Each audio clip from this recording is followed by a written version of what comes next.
Welcome back to the Mookie Tilson channel, and you are looking live at the Westchester County Center in beautiful Westchester County, New York. And this is the home of the East Coast National Baseball Card Show. Yes, while all of you YouTube content creators and baseball card collectors were out making your plans years in advance to go to Chicago, Illinois, I was plotting, planning, and preparing to go to Westchester County, New York, near my home, for my version of the East Coast National, which is great. It's going to be great. I'm excited for it. And this building is fun and interesting, and it has always reminded me of a certain cartoon building from when I was growing up, which I call the Hall of Justice, is better known as. So the home of the Super Friends. So tomorrow we're going to the Hall of Justice / Westchester County Center for the East Coast National. And what am I doing there? I'm doing a couple things. I'm going to go to JSA and try and get some autographs certified. This is a Cal Ripken Jr. on a 1985 Topps card. This is the Kelvin Chapman 1986 Mets card that many of you may know from a previous video. It is badly damaged. It's been been through the ringer, but I want to get the authentication sticker on this. This is my 1985 Topps Rusty Staub. Rusty Staub is the last 1986 Mets card that I need to complete my master collection of 86 Topps autographed Mets cards. But in the meantime, I have this 1985 Rusty, and we'll see if Le Grand Orange gets authenticated. Similarly, I have this 1987 Topps Gary Carter card.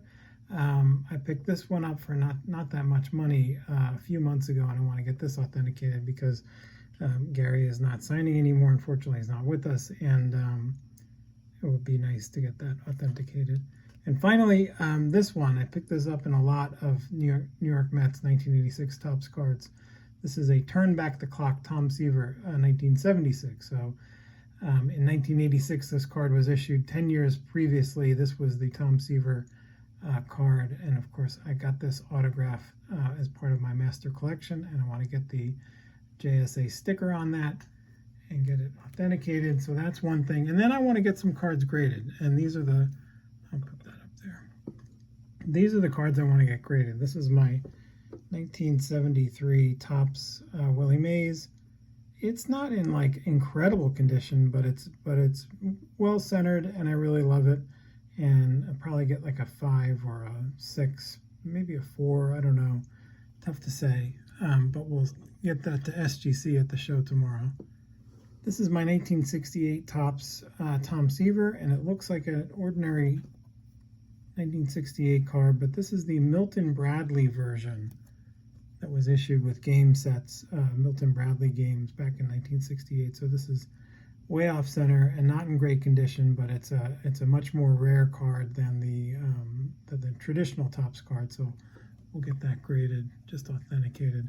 Same thing here for my 51 Topps Yogi Berra. I just want to get that encased. I'm not worried about grades. It's way off center.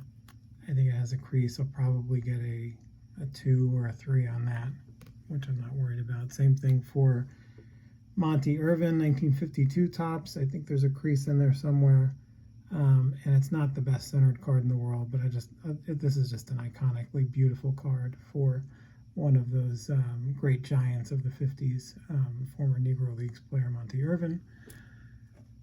And then I got the kid Gary Carter. I picked this up. This is a Tiffany, a 1986 Tiffany Gary Carter that I think might have a chance for a higher grade. Probably an 8, maybe a 9, and I'm not foolish enough to think it's a 10, but it's a really well shaped card.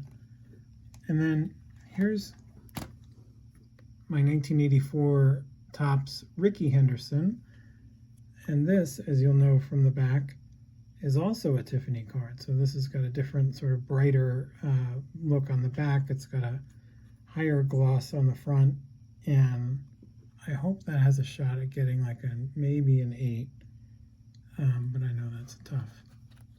So we'll see. And then these two cards are big ones for me that I don't know what to do with exactly. This is my 1953 Topps Satchell Paige. This is a big boy card for me.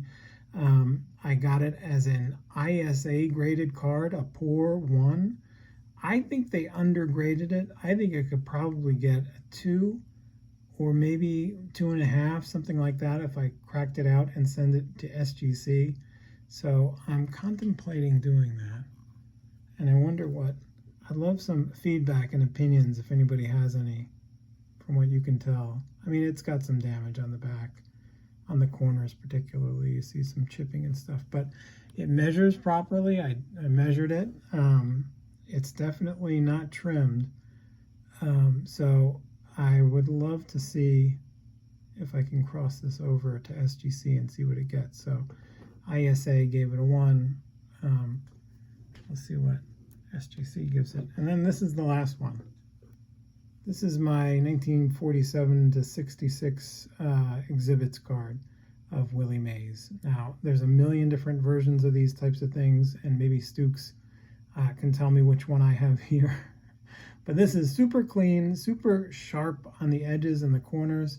It has nothing printed, no printed in the USA or made in the USA on the bottom, which makes me wonder if I should even bother getting it graded. Maybe it may be a reproduction for all I know. But I figure I'll probably try and get it graded unless Stukes tells me I'm wrong, and see what happens. So anyway, these are the cards I'm bringing with me to the show. I don't know which cards I'll get back from the show. I'm looking for that 1986 Rusty Staub autograph. If that's there, I'll pick it up. It won't be there, I'm sure, but either way, I will go and have fun and hopefully meet some superheroes and enjoy my time at the East Coast National. I'll have a nice video on the other end of this letting you know how it went, and we'll talk to you soon. Thank you.